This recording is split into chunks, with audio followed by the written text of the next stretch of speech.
It is my privilege now to introduce our commencement speaker, Dr. Deirdre Waterman. Dr. Waterman is the first African-American female ophthalmologist in the state of Michigan. She has operated her practice in Pontiac for 30 years. She was elected mayor of the city of Pontiac, Michigan in 2013, becoming the first woman to ever be elected to that position. Under her leadership, she is revitalizing the city of Pontiac with a focus on strengthening partnership opportunities in education, including those opportunities with Oakland University and with OUWB, our medical school. She is a supportive community partner and a true friend of OUWB. Please join me in welcoming Dr. Deirdre Waterman.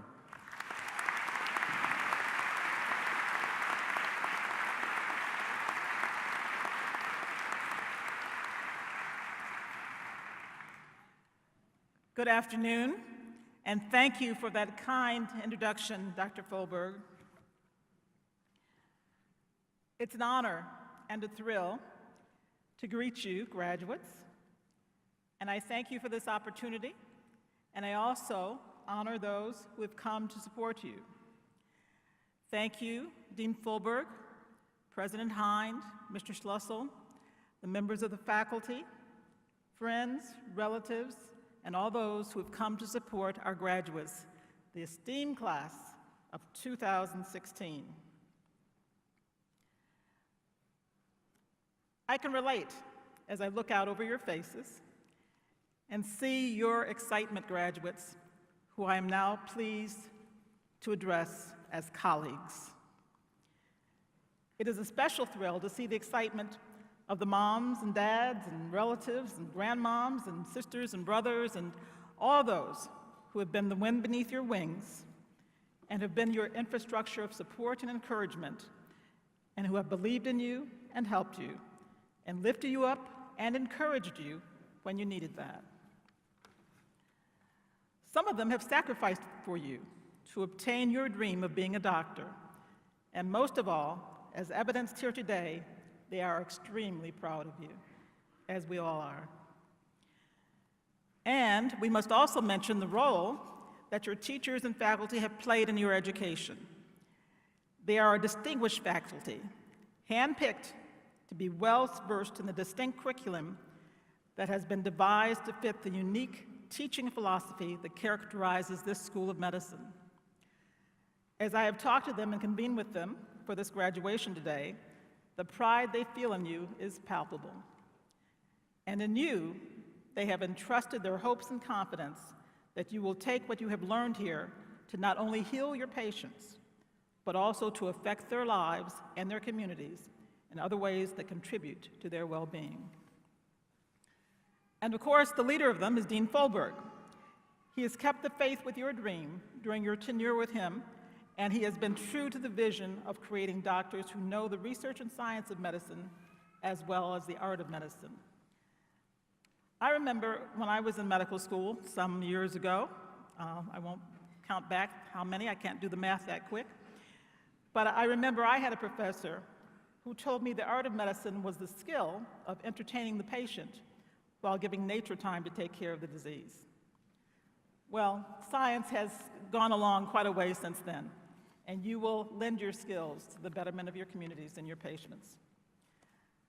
And all this support was necessary in your quest, for hardly any of us can make that long trek and accomplish such an arduous task without the help of someone to urge us on.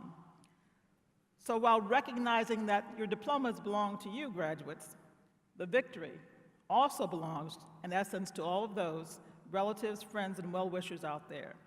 And for that, I salute all of you as well.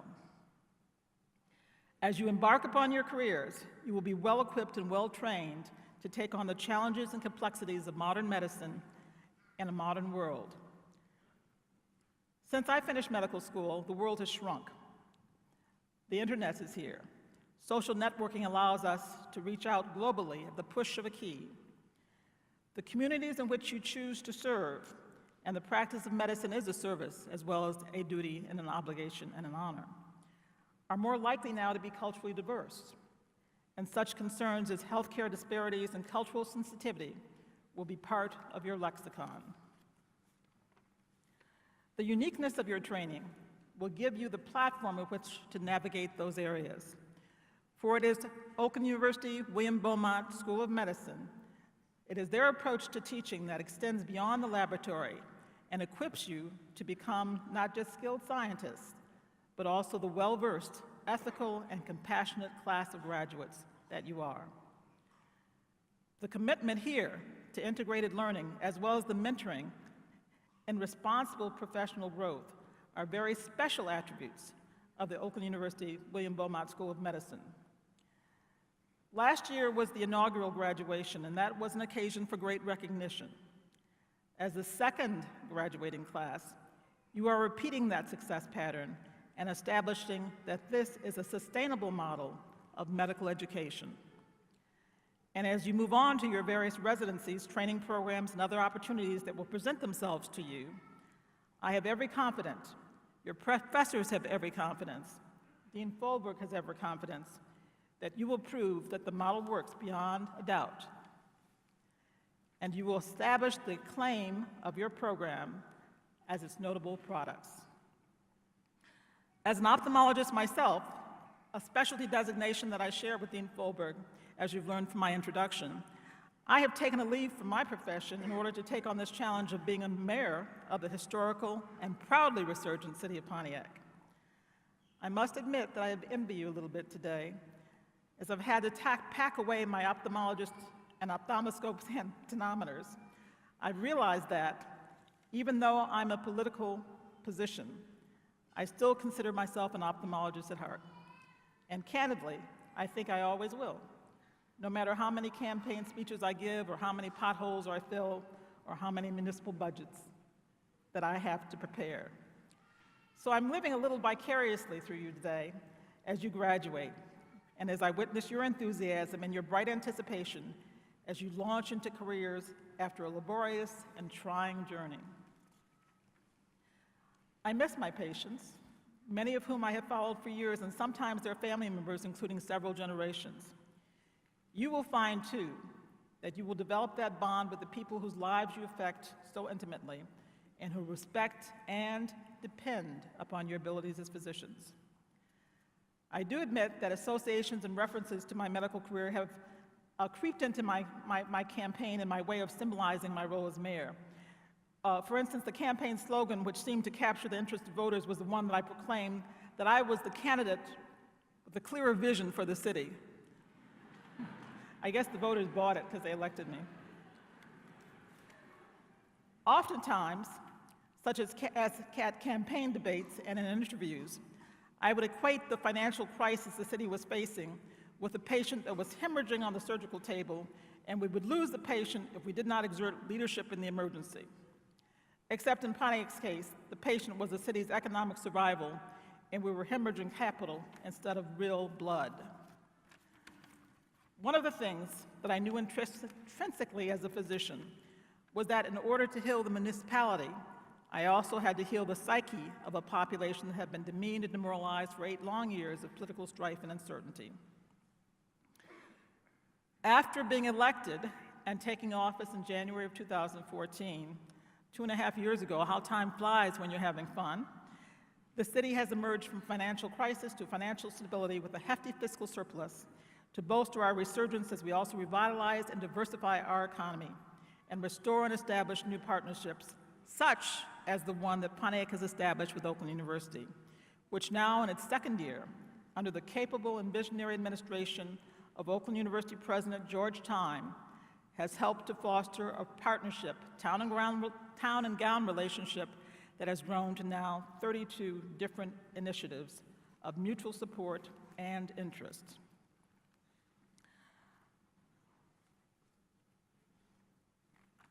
I am happy to continue that mutual support and interest and those obligations to fulfill that aim that we started out with. And I'm also happy to look back as it relates to how this relates to you graduates at Oakland University Medical School.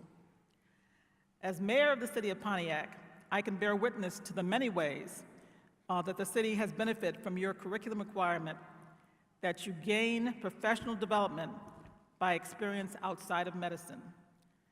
I can cite many instances of how you have used that requirement, let me say that mission, in ways that have informed, enriched, engaged the citizens of the city. Examples are the health clinics and health fairs that you have participated in, the capstone projects that you have completed, the many students that you have interacted with in their classrooms. All those endeavors have committed and contributed to the health and well-being of the community of Pontiac in very real ways. And I thank you and salute you for that. Both you and the many faculty and staff who have mentored and supported those activities.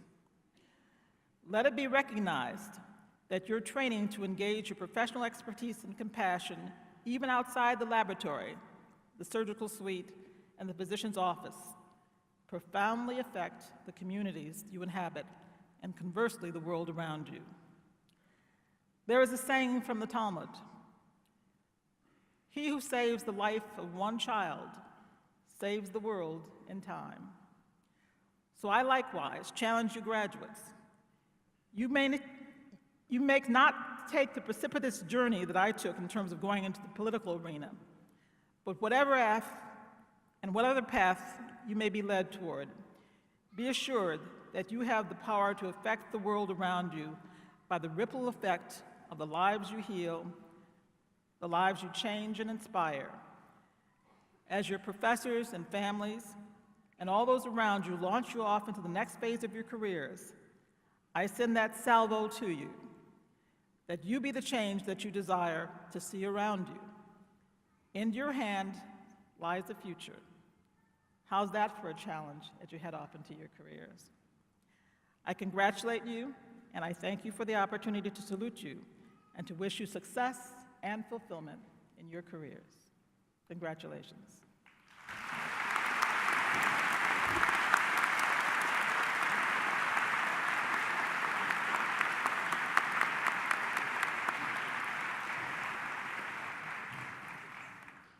Dr. Waterman, thank you for sharing your insights and for inspiring us.